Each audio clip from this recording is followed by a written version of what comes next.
Baik, Assalamualaikum warahmatullahi wabarakatuh. Perkenalkan, nama saya Graciati dengan akhirnya 022.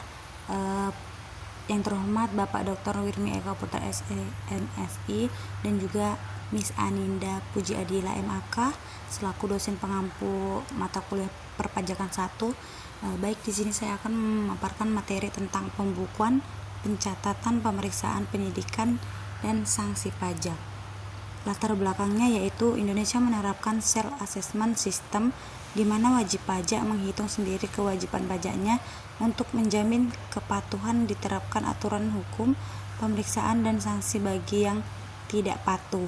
Wajib pajak tetap memiliki hak mengajukan keberatan banding dan peninjauan kembali sesuai Undang-Undang HPP.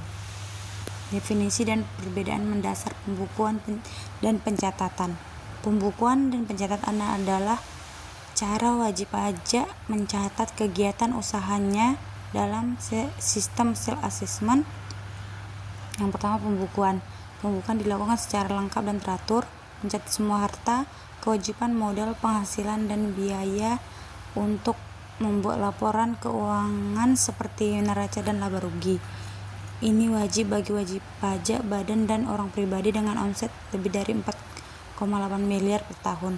Pencatatan lebih sederhana, hanya mencatat peredaran atau penerapan bruto sebagai dasar menghitung pajak dengan norma perhitungan penghasilan neto atau NPPN.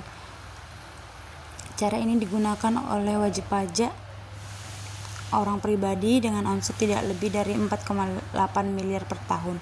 Syarat-syaratnya yaitu yang pertama, syarat pembukuan ada 4, yaitu prinsip akuntansi, mengikuti SAK kecuali ada aturan pajak lain.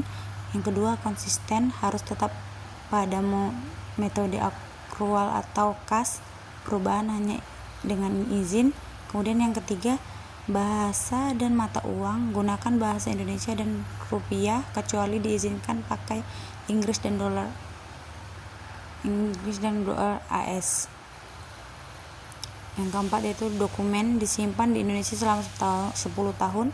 Syarat pencatatan yaitu ada 3, yaitu pencatatan peredaran bruto, harus mencakup semua penerimaan baik yang kena pajak, tidak kena pajak, maupun yang dikenain PPh final. Kedua, kronologi dan sistematis, dicatat berdasarkan urutan tanggal penerimaan secara teratur. Dokumen pendukung. Yang ketiga yaitu dokumen pendukung, harus didukung bukti dan disimpan selama 10 tahun. Jenis dan tujuan pemeriksaannya yaitu yang pertama, pemeriksaan pajak dilakukan dengan 2 cara, yaitu pemeriksaan lapangan dilakukan di tempat usaha atau kediaman wajib pajak untuk mengecek langsung kegiatan dokumen. Kemudian pemeriksaan kantor dilakukan di kantor DJP di mana wajib pajak diminta hadir dan menyerahkan dokumen. Tujuan pemeriksaan yaitu menguji kepatuhan dalam pemenuhan kewajiban pajak. Yang kedua, tujuan lainnya seperti penghapusan MPWP, pengukuhan PKP, dan pengumpulan data tanpa penerbitan SKP. Pemeriksaan pajak yaitu ada 4, pemeriksaan lapangan, pemeriksaan kantor. Kemudian tujuan menguji kepatuhan dan verifikasi laporan. Hak wajib pajak meminta penjelasan menerima hasil pemeriksaan. Kewajiban wajib pajak menyerahkan dokumen dan memberi akses data. Tahapan pemeriksaan itu ada 3, yaitu persiapan pemeriksaan. Wajib pajak menyiapkan semua dokumen pajak dan laporan keuangan agar siap diperiksa. Kemudian pelaksanaan pemeriksaan, petugas memeriksa kebenaran data dan dokumen, bisa di kantor pajak atau di tempat wajib pajak. Kemudian yang 3, hasil dan keberatan wajib pajak. Hasil pemeriksaan dituangkan dalam surat ketetapan pajak. Jika wajib pajak tidak setuju, bisa mengajukan keberatan atau banding. Selanjutnya, penyidikan pajak. Tahap lanjutan jika ditemukan indikasi tindak pidana pajak. Kemudian tahapan sprindik, pemeriksa saksi, penyitaan, pelimpahan berkas. Selanjutnya Penghentian dapat dilakukan jika wajib pajak melunasi kerugian negara plus sanksi.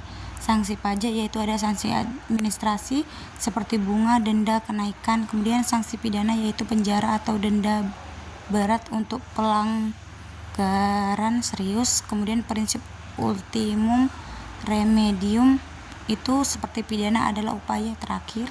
Kemudian tujuan meningkatkan kepatuhan dan melindungi keuangan negara. Baiklah, dari materi yang telah saya sampaikan, yaitu dapat disimpulkan kepatuhan administrasi melalui kebukuan dan pencatatan menjadi dasar akuntabilitas pajak.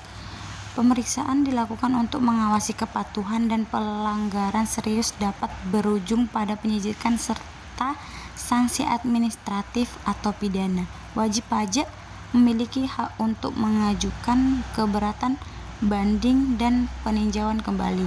Undang-Undang HPP memperkuat sistem sanksi agar lebih adil dan tegas dalam menegakkan hukum serta meningkatkan penerimaan negara. Baiklah, sekian presentasi dari saya. Saya akhiri. Wassalamualaikum warahmatullahi wabarakatuh.